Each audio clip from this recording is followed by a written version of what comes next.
In the mountains of Afghanistan, where death whispers through every shadow and survival depends on split-second decisions, four elite Navy SEALs found themselves trapped in a nightmare that would test everything they believed about warfare, brotherhood, and the impossible. What started as a routine extraction mission became a desperate fight for survival when 40 heavily armed insurgents surrounded their position. Outnumbered 10-1, with ammunition running low and no backup coming, these warriors faced certain death. But in their darkest hour, something extraordinary happened that no military manual could have prepared them for. Somewhere in the rocky terrain, a ghost began hunting their enemies. One by one, insurgents started falling to impossibly precise shots from an unknown sniper. The mysterious shooter seemed to anticipate every enemy movement, every tactical decision, every desperate attempt to flank the trapped SEALs. Who was this phantom marksman? Why were they helping American forces in hostile territory? And how could one person be so deadly, so precise, so seemingly everywhere at once? This is the true story of Operation Ghost Shot, a mission that was classified for over a decade and changed everything these elite warriors thought they knew about war, courage, and the angels that sometimes walk among us in the darkest places on earth. What you're about to read will challenge everything you think you know about modern warfare and prove that sometimes, when all hope seems lost, salvation can come from the most unexpected places. The morning sun cast long shadows across the Afghan mountains as Chief Petty Officer Marcus "Tank" Rodriguez adjusted his scope for the third time in 10 minutes. Something felt wrong about this extraction mission, and after 12 years as a Navy SEAL, he had learned to trust his instincts. The village below them was supposed to be empty except for their target, but the silence felt too perfect, too orchestrated. "Ghost, you seeing what I'm seeing?" Tank whispered into his comm, addressing Petty Officer Jake "Ghost" Williams, their team's reconnaissance specialist who was positioned 200 meters to the east. Negative movement in the target building, but Ghost paused, scanning through his binoculars. Too many birds flew away at once about 5 minutes ago. Something spooked them from the north ridge. Tank felt his stomach tighten. In hostile territory, even the wildlife could tell you when death was approaching. He glanced at his other two teammates. Petty Officer First Class Danny Doc Chun, their medic and explosives expert, was crouched behind a boulder checking their exit routes on his GPS, while Petty Officer Second Class Alex Reaper Thompson maintained overwatch with his M110 sniper rifle. Their mission was straightforward on paper: extract a high-value informant who had intel on a major Taliban weapons cache. The informant, codenamed Sparrow, had been feeding the CIA information for months about insurgent movements in this region.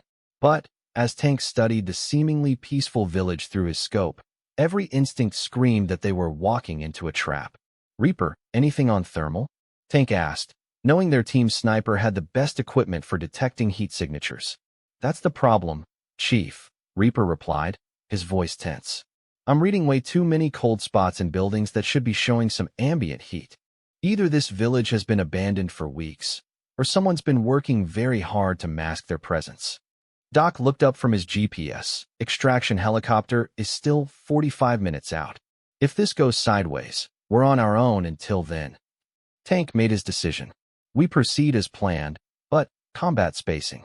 Ghost, I want you to swing wide and approach from the south. Doc, you're with me down the main path. Reaper, maintain overwatch and watch R6. If this is an ambush, they'll try to cut off our escape routes first." The four SEALs began their descent into the village, moving with the practiced silence that had kept them alive through dozens of missions in the world's most dangerous places. Tank could feel his heart rate increasing, not from fear, but from the familiar surge of adrenaline that came before combat. These men were his brothers, and he would die before letting any of them down. As they moved through the narrow streets, Tank noticed details that confirmed his worst fears. Fresh tire tracks in the dust where there should be none. Windows that had been hastily boarded up. Most telling of all, the complete absence of the usual sounds that came from any inhabited place, no matter how small or remote. "Target building in sight," Ghost reported from his position. "Still no movement, but I've got fresh footprints leading away from the back door. Multiple sets, heading toward the hills." Tank felt the trap closing around them like a steel vise. Sparrow's gone. This whole thing is a setup. That's when the first shot rang out. The bullet struck the stone wall just inches from Tank's head, sending chips of ancient rock flying. His training kicked in instantly, and he dove for cover behind an overturned cart while his mind processed the trajectory of the shot. Contact. Sniper on the north ridge. Reaper's voice crackled through the comm, multiple muzzle flashes. Estimate 30 to 40 shooters taking positions on the high ground. Tank felt his blood run cold. 40 enemies meant they were outnumbered 10 to 1, pinned down in a valley with limited cover and no backup for nearly an hour. This wasn't just a trap, it was meant to be an execution. Ghost, what's your position? Tank shouted over the increasing gunfire. Pinned down behind the schoolhouse. They've got marksmen covering every exit route. Doc slid into position beside Tank, breathing hard. Chief, they're not just trying to kill us. They're herding us toward the center of the village. Classic kill box formation. Tank's mind raced through their options. They had walked into a perfectly orchestrated ambush, designed by someone who understood American military tactics. The insurgents weren't just shooting randomly. They were using coordinated fire to force the SEALs into an increasingly smaller area where they could be eliminated with overwhelming firepower. Reaper, can you give us some breathing room? Tank called out. Working on it, Chief. I've got good shots on 3 of them. But the moment I fire, they'll zero in on my position. The gunfire intensified, and Tank could hear the distinctive crack of AK-47s mixed with the deeper boom of heavy machine guns. These weren't just local insurgents with basic weapons. Someone had supplied them with serious firepower and the training to use it effectively. A grenade exploded 50 meters to their left, showering them with debris and confirming Tank's worst fears. They weren't just outnumbered, they were outgunned and trapped in terrain that favored their enemies. Doc, how much explosive do you have? Tank asked, knowing they might need to blast their way out of this situation. 2 blocks of C4 and 3 grenades. Not nearly enough to level the playing field against this many shooters. Tank studied their surroundings, looking for anything that might give them an advantage. The village was built into a hillside, with narrow streets that would normally provide good defensive positions. But their enemies held all the high ground, turning every street into a potential killing field. Ghost, can you reach the mosque? Tank asked, spotting the building's thick stone walls and elevated position. Negative. They've got at least 6 shooters with direct line of sight on any approach route. Another volley of gunfire forced them to press even tighter against their meager cover. Tank could hear bullets whining overhead and striking the ground around them with deadly precision. These insurgents weren't just lucky, they were well-trained and disciplined. Chief, we need to move in the next 60 seconds, or they're going to flank us, Reaper warned from his overwatch position. I can see them repositioning on both sides of the valley. Tank knew his teammate was right. Staying pinned down meant certain death, but moving across the open ground between buildings would be suicidal. They needed a miracle, or at least a distraction big enough to give them a fighting chance. That's when the first insurgent fell. The shot came from somewhere high up in the mountains, the crack of the rifle echoing off the canyon walls several seconds after the bullet found its target. Tank watched through his scope as one of the machine gunners on the north ridge suddenly pitched forward, his weapon tumbling down the rocky slope. Did one of you take that shot? Tank asked, though he already knew the answer. Negative, came the simultaneous replies from his teammates. A second insurgent fell, then a third. Each shot was impossibly precise, coming from a position that seemed to shift with each report of the rifle. Tank felt a chill run down his spine as he realized they were witnessing something extraordinary. Someone else was on this battlefield, someone with skills. Tank watched in amazement as the mysterious sniper continued their deadly work. In the space of 5 minutes, 8 insurgents had fallen to impossibly precise shots, each one eliminating a key threat to the trapped SEALs. But what impressed Tank most wasn't just the accuracy, it was the tactical intelligence behind each shot. The unknown marksman wasn't randomly picking targets. They were systematically dismantling the insurgents' command structure, targeting radio operators, squad leaders, and heavy weapons crews. Tank recognized the work of a professional who understood battlefield dynamics, as well as any special operations soldier he had ever served alongside. "Ghost, can you get a visual on our mystery shooter?"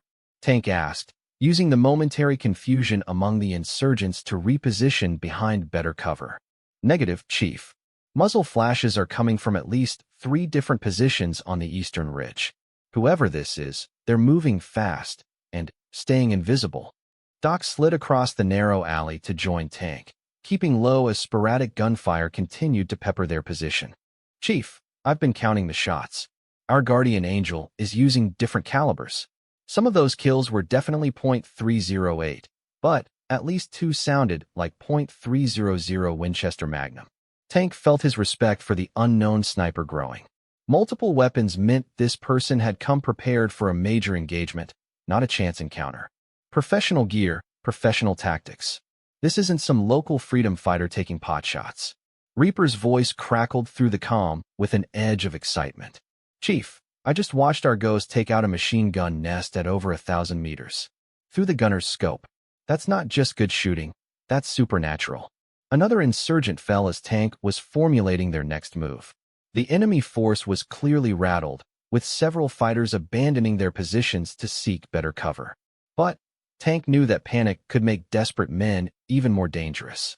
"They're going to try to flush us out with explosives," Tank predicted, watching the insurgents' tactical repositioning.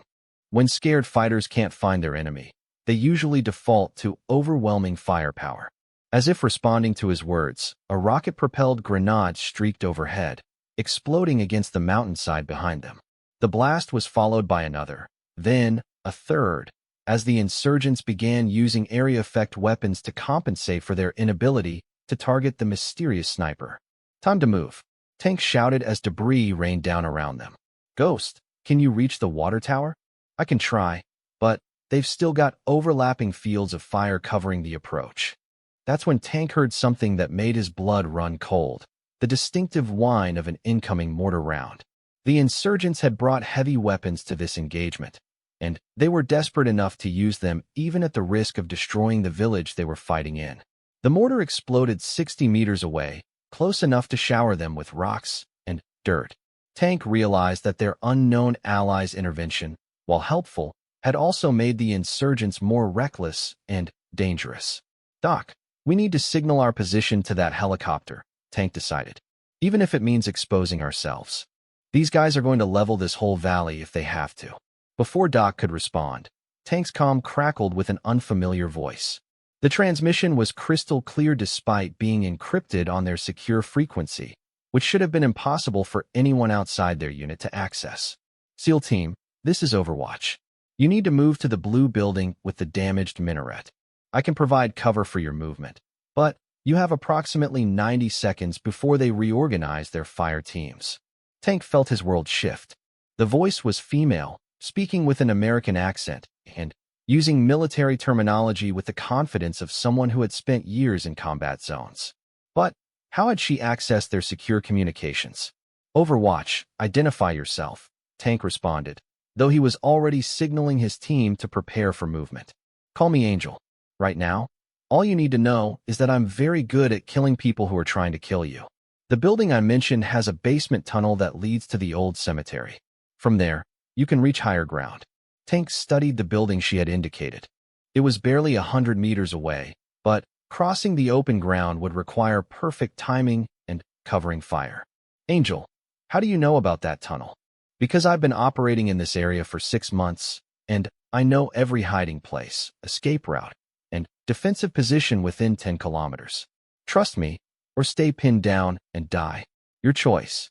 Another mortar round exploded closer this time, and Tank made his decision. "Reaper, you and Doc move first. Ghost, and I will provide covering fire." "Negative," Angel's voice cut through the comm. "I'll handle covering fire. When you see the smoke, move fast, and don't stop until you reach that building." Tank was about to question how one person could provide adequate covering fire when the entire enemy position erupted in chaos. The mysterious sniper wasn't just picking off individual targets anymore. She was laying down rapid, precise fire that forced every insurgent to seek cover simultaneously. Through his scope, Tank watched in amazement as muzzle flashes appeared from at least 5 different positions along the ridge. Angel wasn't just moving between shooting positions. She was somehow maintaining fire from multiple locations at once. Move, move, move, Angel's voice commanded, and thick white smoke suddenly began billowing from grenades that had appeared seemingly from nowhere. Tank and his team sprinted across the open ground, expecting at any moment to feel the impact of enemy bullets. But Angel's covering fire was so intense and accurate that not a single shot came their way. Tank had seen coordinated fire from entire squads that was less effective than what this one person was providing. They reached the blue building just as the smoke began to clear, diving through the doorway as bullets finally began impacting the walls around them. Tank immediately began searching for the basement entrance Angel had mentioned. "Down here, Chief," Doc called from the back of the building, where he had found a narrow staircase leading underground. As they descended into the basement, Tank's comm crackled again. "Nice work, gentlemen. The tunnel entrance is behind the stack of grain sacks on the eastern wall. It's about 200 meters to the cemetery, but watch out for the weak section about halfway through. Stay to the left side." Tank found the hidden entrance exactly where Angel had described it. As his team entered the tunnel, he couldn't shake the feeling that they were being watched over by someone with capabilities that defied everything he understood about solo operations. "Angel, what's your situation up there?" Tank asked as they moved through the narrow underground passage. "Busy. They're bringing up reinforcements from the valley, and somebody just called in air support. You've got about 15 minutes before this area becomes very unhealthy for Americans." Tank felt his heart skip. What kind of air support? 2 helicopters, probably carrying another 20 fighters. Plus, they've got a technical with a mounted 50 cal moving up the main road. Doc, who was leading them through the tunnel, suddenly stopped. "Chief, she's right about the weak section. Looks like the roof partially collapsed here recently." As they carefully navigated around the tunnel damage, Tank found himself trying to piece together what he knew about their mysterious benefactor. Her knowledge of the local terrain was encyclopedic. Her shooting skills were beyond anything he had encountered in special operations. And, somehow, she had access to intelligence about incoming enemy reinforcements. "Angel, how long have you been tracking this insurgent cell?" Tank asked. 3 weeks. They've been planning this ambush since they intercepted communications about your informant. Your man Sparrow was compromised 2 days ago, but someone wanted you to walk into this trap. Tank felt anger surge through him. "Someone set us up? That's a conversation for when you're not about to die. Right now, focus on reaching the cemetery. I'm going to be very busy keeping those reinforcements from flanking your position." They emerged from the tunnel into the old cemetery just as Tank heard the distant sound of helicopter rotors. Through the comm, he could hear the rapid crack of Angel's rifle as she engaged multiple targets. "Reaper, what's our overwatch position?" Tank asked, surveying the cemetery's elevated position and stone monuments that could provide decent cover. "Northwest corner, behind that large mausoleum. Good sight lines and solid cover," Reaper replied, already moving into position.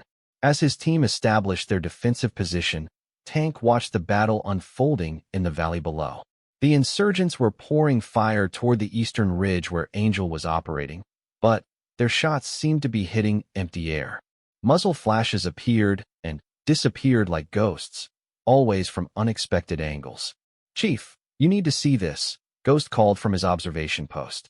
"Our guardian Angel just took out the 50 cal technical with one shot, through the engine block, from at least 1,200 meters. Tank looked through his scope and saw the smoking wreckage of the vehicle Angel had mentioned. One shot had somehow penetrated the engine and detonated the ammunition, turning a dangerous threat into a fireball. The helicopters swept over the valley like predatory birds, their rotor wash kicking up clouds of dust that obscured visibility across the battlefield. Tank counted 2 Soviet-era Mi-17 transport helicopters, each likely carrying a full squad of fighters plus door gunners with heavy machine guns. "Angel, those birds are going to drop troops on the ridge behind us," Tank warned, watching the helicopters circle for a landing approach. "If they get between us and the extraction zone, we're finished." "I see them," Angel replied, her voice calm despite the deteriorating situation. "I'm going to need you to trust me on this one. When I give the word, I want your entire team to open fire on the lead helicopter. All weapons, full auto, concentrated fire. Tank felt his stomach drop. Angel, we don't have the firepower to take down a helicopter with small arms. You're not trying to shoot it down. You're providing a distraction. Just trust me and follow my lead. Through his scope, Tank watched as the first helicopter began its descent toward a flat area on the eastern ridge. If those troops deployed successfully, they would have the SEALs surrounded with nowhere to run. On my mark, Angel's voice commanded. 3, 2, 1 mark. Tank and his team opened fire simultaneously, their combined gunfire directed at the lead helicopter's cockpit and engine compartment. Tank knew their bullets couldn't penetrate the aircraft's armor, but the muzzle flashes and tracers would definitely get the pilot's attention. That's when Angel made her move. The shot came from somewhere high above them. The crack of her rifle almost drowned out by the helicopter noise. Tank watched in amazement as a spark appeared on the helicopter's main rotor assembly, followed immediately by a violent vibration that sent the aircraft into an uncontrolled spin. Impossible. Ghost breathed over the comm. She just took out a helicopter rotor with a single rifle shot. The wounded helicopter crashed into the mountainside with a thunderous explosion, sending debris raining down across the valley. The second helicopter immediately pulled up and began circling at a much higher altitude, its pilots clearly unwilling to risk the same fate. Angel, how the hell did you do that? Tank asked, still staring at the burning wreckage. Lucky shot, she replied. But Tank could hear the satisfaction in her voice. But that second bird is going to call for backup, and they'll probably send jets next time. We need to move this party to a more defensible position. Tank looked around the cemetery, realizing that while it offered good visibility, they were exposed to air attack. What do you have in mind? There's a cave system about 800 meters northeast of your position. Natural stone overhead, multiple entrances, and connecting passages that lead all the way to the extraction zone. If we can reach it, those helicopters become irrelevant. Doc was already pulling out his GPS to locate the coordinates Angel had mentioned. Chief, she's right. The extraction zone is on the other side of that ridge system. If there really are caves connecting the areas, we could bypass the remaining insurgents entirely. Tanks studied the terrain between their position and the cave system Angel had described. It was mostly open ground with minimal cover, and the remaining insurgents had repositioned to watch all the likely routes. Angel, that's a lot of open ground to cross. Can you provide covering fire for that kind of movement? Not from where I am now. But I've got a better idea. In about 2 minutes, I'm going to create a very large distraction. When you see it, you'll have approximately 4 minutes to reach the caves before anyone can reposition to stop you. Tank was about to ask what kind of distraction she had in mind when his question was answered by a series of massive explosions from the main village. Tank watched through his scope as buildings erupted in flames, and secondary explosions suggested that Angel had somehow triggered a stored ammunition cache. Holy shit, Reaper exclaimed. She just leveled half the village. Move now, Angel commanded. Those explosions will keep their heads down for exactly as long as it takes you to reach the caves. Tank led his team out of the cemetery at a full sprint, using the chaos and smoke from the explosions to mask their movement. Behind them, he could hear the confused shouts of insurgents trying to figure out what had just happened to their base of operations. As they ran across the rocky terrain, Tank's mind raced with questions about their mysterious protector. The ammunition cache explosion suggested she had been in the village recently, probably planting charges in preparation for exactly this kind of situation. That level of preparation indicated someone with access to serious intelligence and resources. Cave entrance ahead, Doc called out, pointing to a narrow opening in the cliff face that was almost invisible unless you knew exactly where to look. They reached the cave entrance just as Tank heard the distinctive crack of Angel's rifle from somewhere behind them. Even while providing tactical support and creating diversions, she was still engaging individual targets with lethal precision. The cave was larger than Tank had expected, with natural stone formations providing cover and concealment. More importantly, he could feel air movement that confirmed multiple entrances and good ventilation. Angel, we're in the caves. What's your status? Relocating. The remaining insurgents are regrouping, but they're confused and demoralized. Most of their leaders are dead, their ammunition dump is gone, and they've lost a helicopter. They're not going to pursue aggressively. Tank found a defensive position where he could watch both the cave entrance and the connecting passages. Angel, we need to talk about extraction.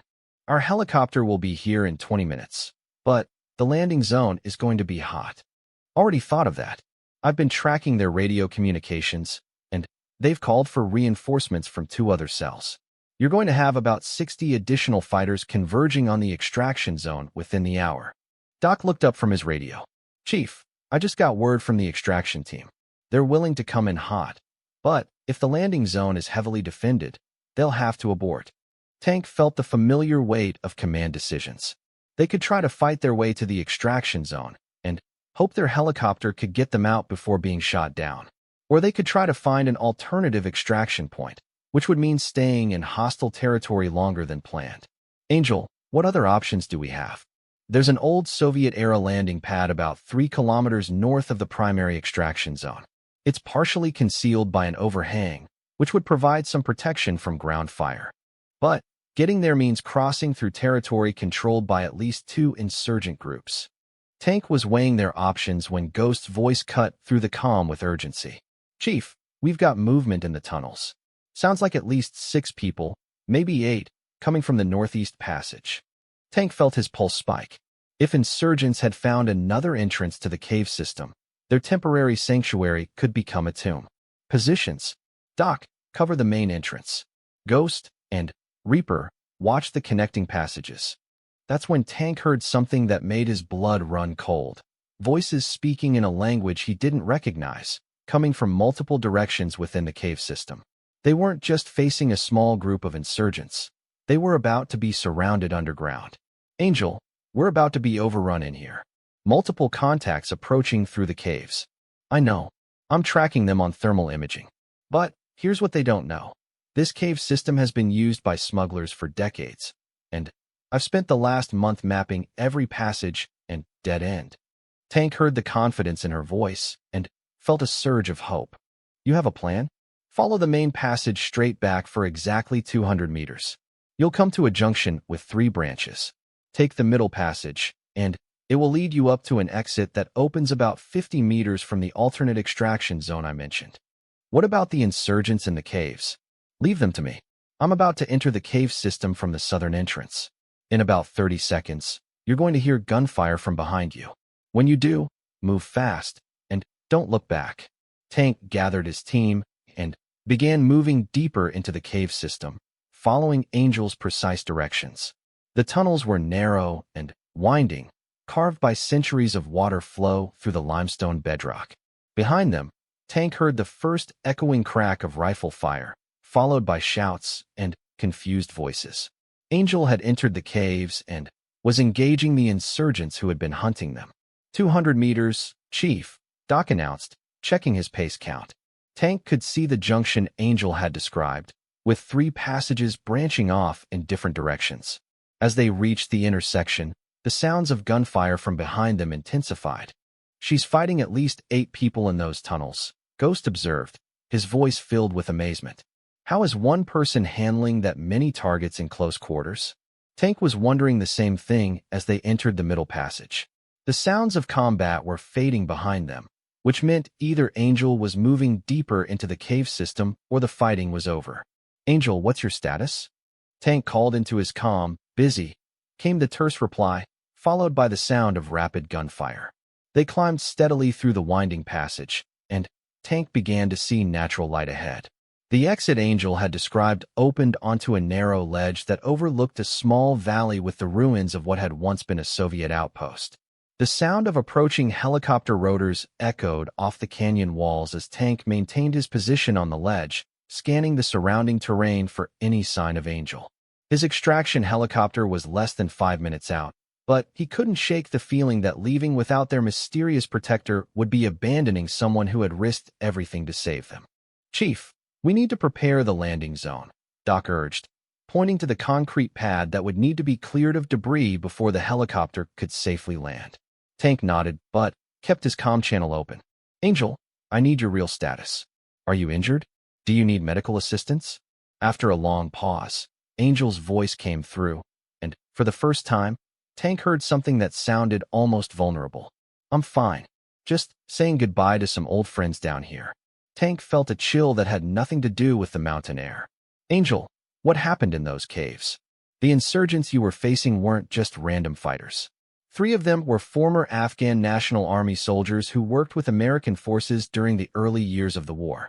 They knew American tactics because they helped develop them. Ghost looked up from where he was clearing stones from the landing pad. That explains how they set up such an effective ambush. It also explains why they had to die, Angel replied, her voice carrying a weight that Tank recognized from his own experience with difficult battlefield decisions. They had information about other American operations, other teams that will be coming through this area. Tank understood. Angel wasn't just protecting them. She was eliminating an intelligence threat that could have compromised future missions and gotten other American soldiers killed. Angel, who are you really? Tank asked, though he was beginning to suspect that the answer would be more complex than anything he was prepared for.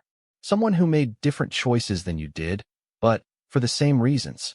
Before Tank could process that cryptic response, his comm crackled with the voice of the incoming extraction pilot. Ground team, this is Eagle Flight. I have visual on your position.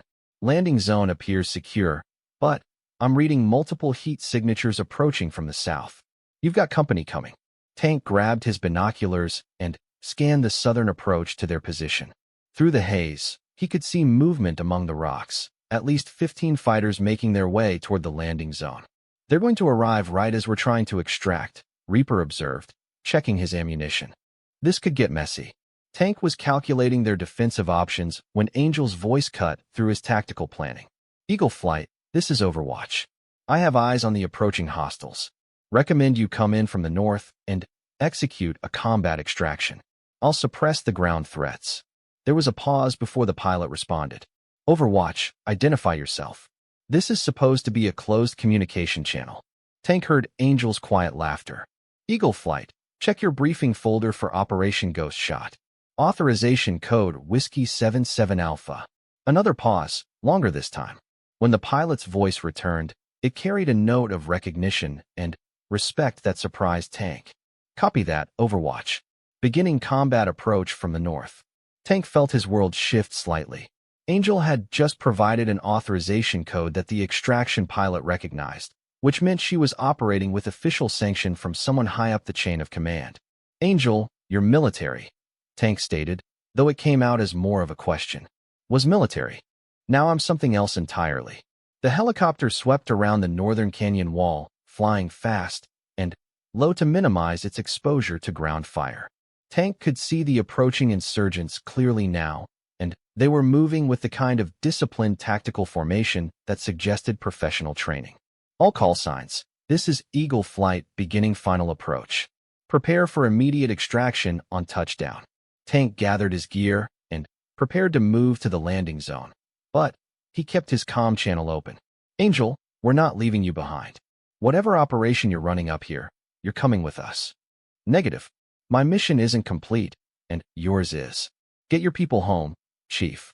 The helicopter touched down with a thunderous roar of rotors and engine noise.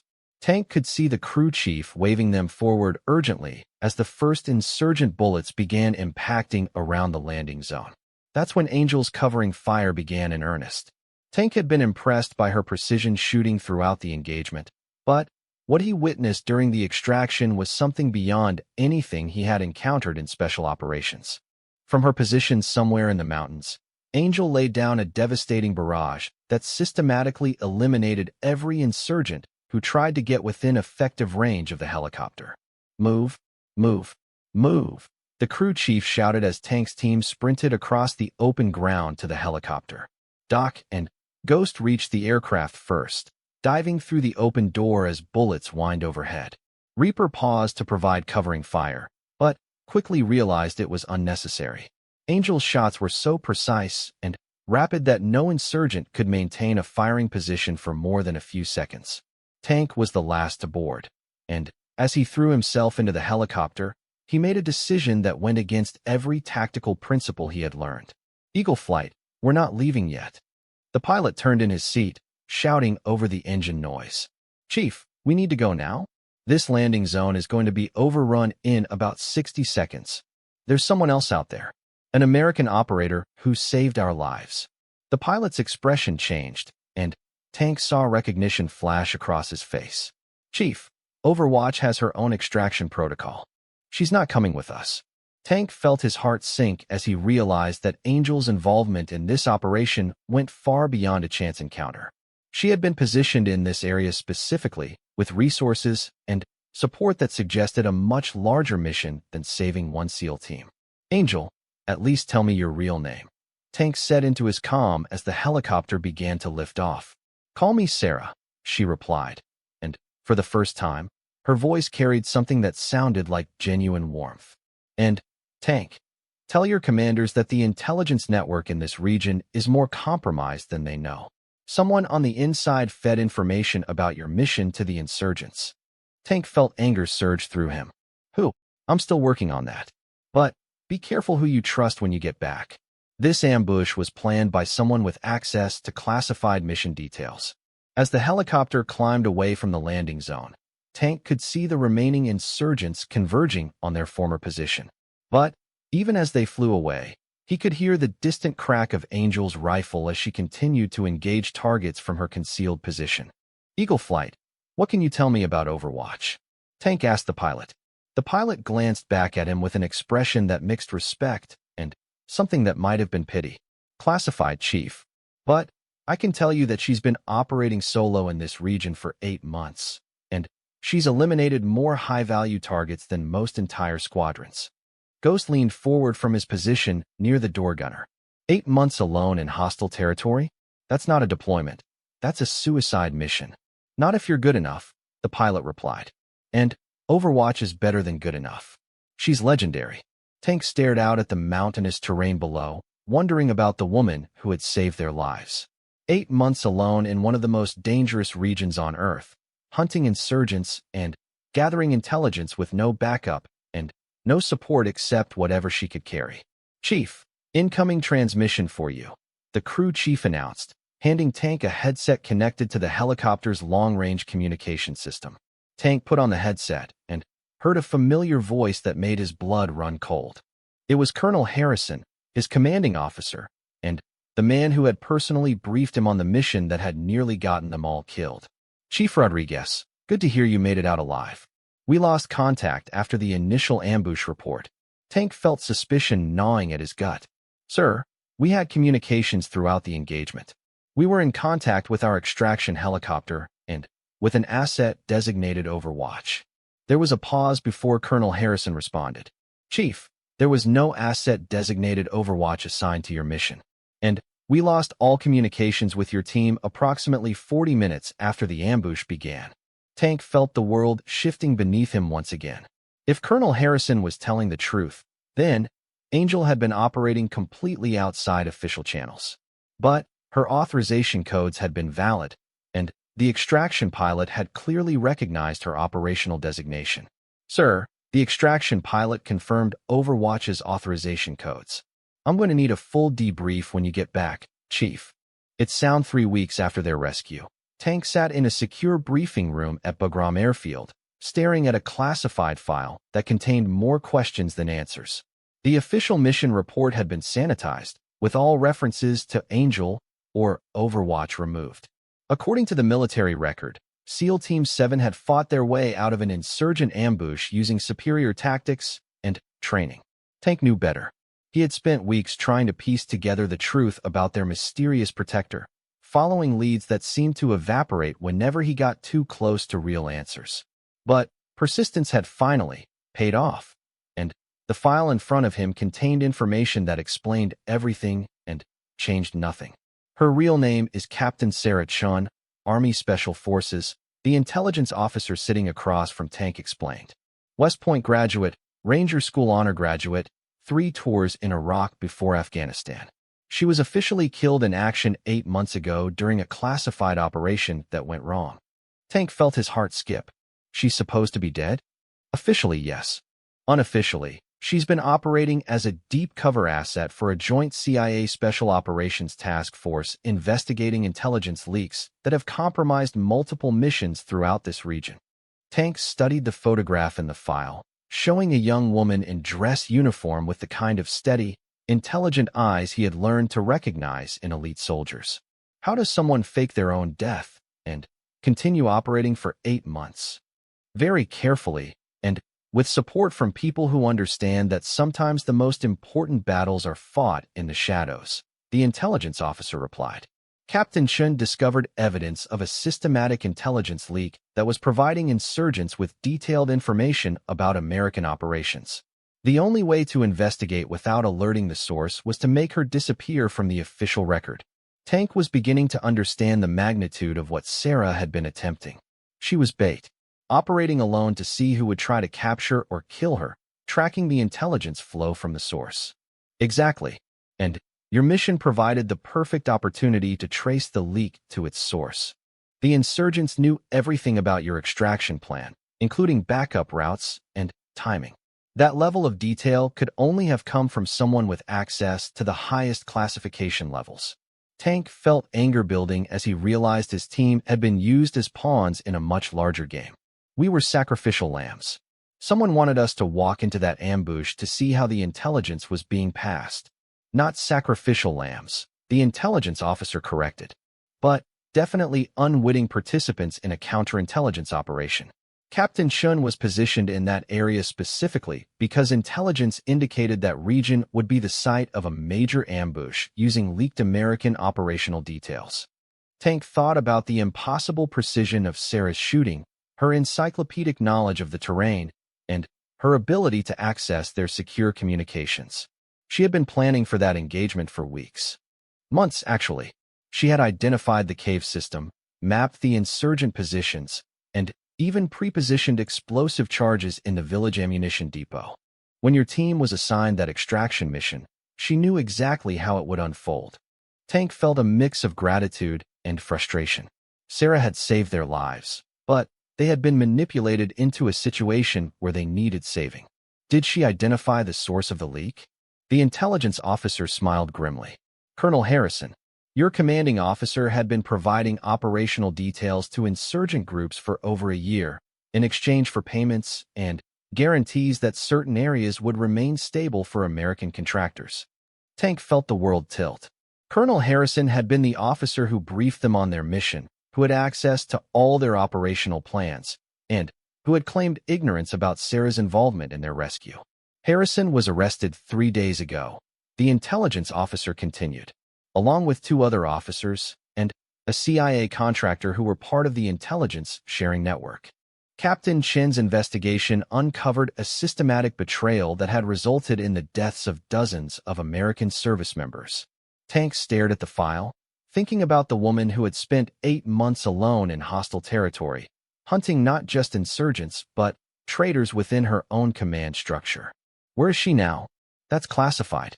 But I can tell you that she's safe, and she's been recommended for the Medal of Honor.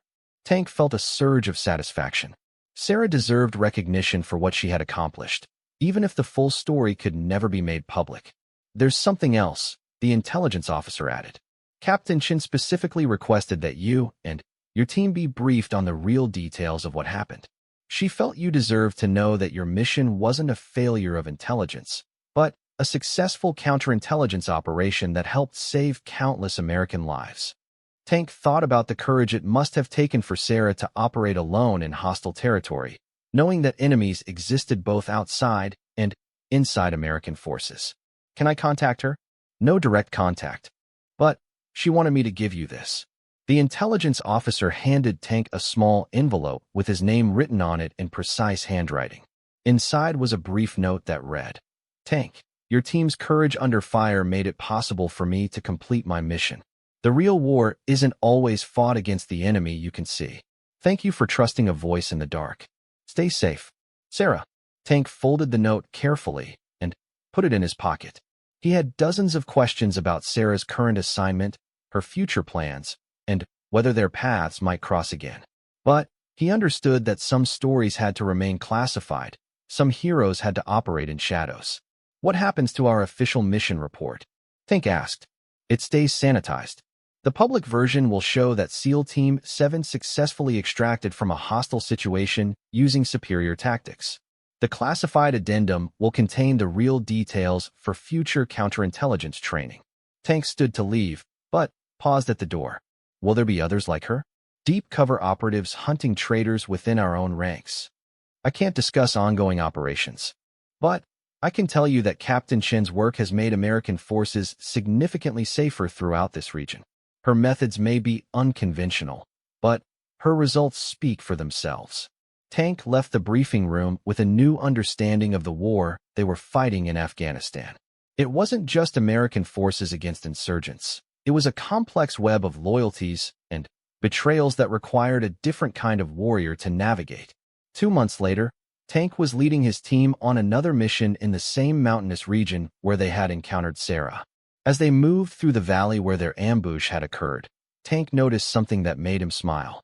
The village had been rebuilt, but there were subtle differences. New wells provided clean water, and a small school had been constructed where the old ammunition depot had exploded.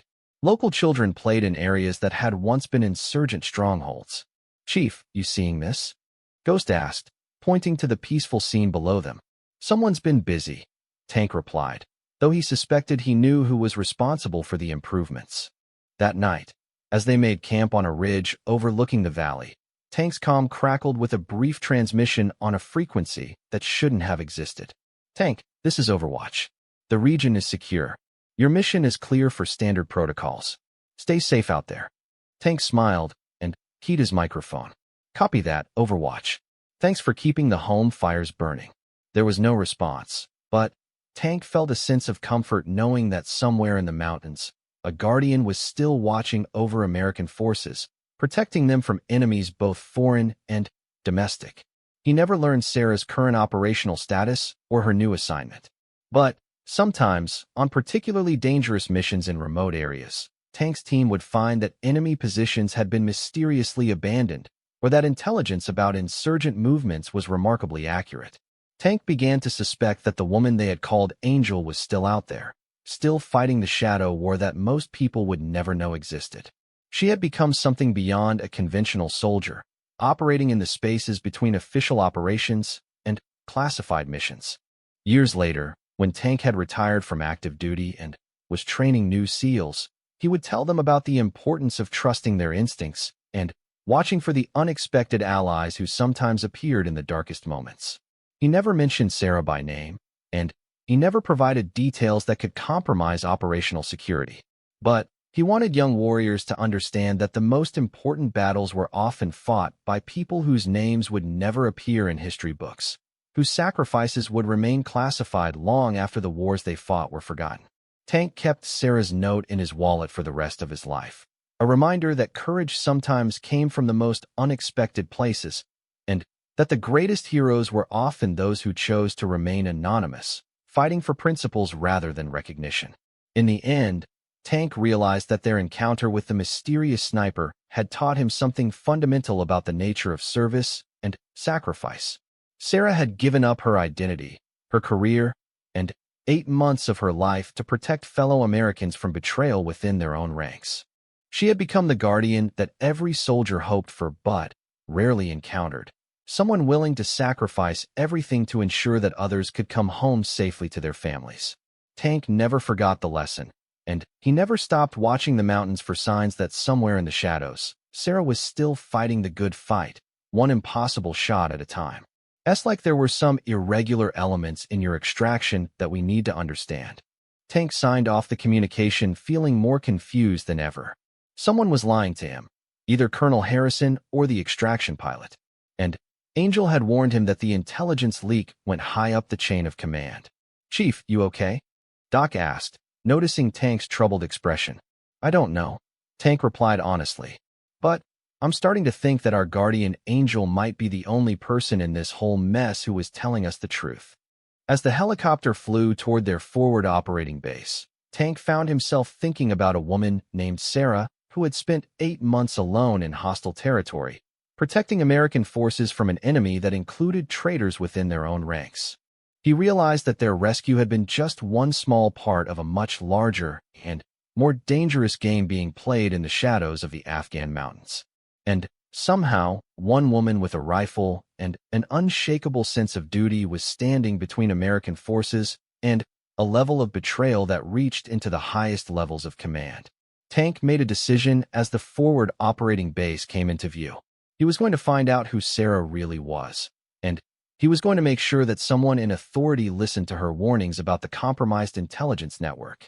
Because if she was right about traitors in their own ranks, then every American soldier in Afghanistan was in danger, and the woman they called Angel might be the only thing standing between them and a level of betrayal that could cost countless lives.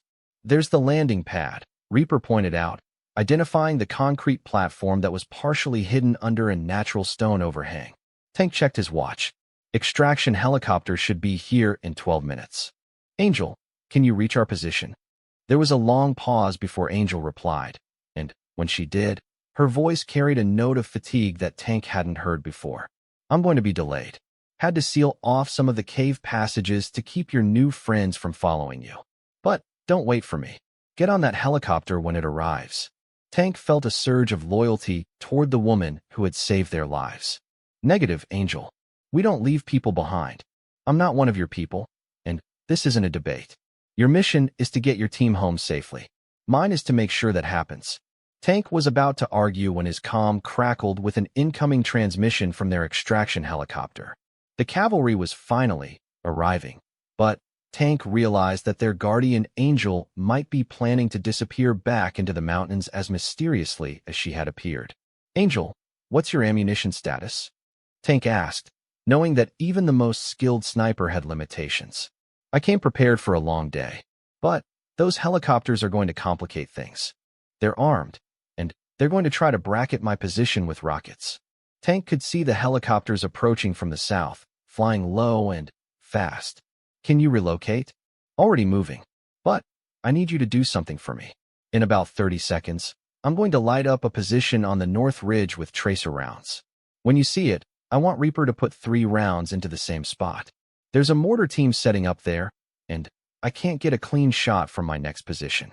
Tank relayed the instructions to Reaper, who was already scanning the north ridge through his scope. "Angel, how do you know there's a mortar team there?" "Because I've been watching them move equipment up there for the last 10 minutes. They're about to start dropping rounds on your position." Suddenly, brilliant red tracer rounds began streaking toward a cluster of rocks on the north ridge. Reaper immediately opened fire, his 3 rounds impacting exactly where Angel had indicated. Tank watched through his binoculars as secondary explosions confirmed the presence of the mortar team Angel had identified. "Good shooting, Reaper. That just bought us another few minutes." Angel's voice carried a note of satisfaction. Tank realized that their mysterious protector wasn't just helping them survive. She was orchestrating a complex tactical operation that was turning a hopeless situation into a fighting chance. But as the helicopters grew closer, he knew that their guardian Angel was about to face her greatest challenge yet. It rivaled or exceeded anything he had seen in 12 years of special operations. And, whoever it was, they were systematically eliminating the insurgents who had them trapped.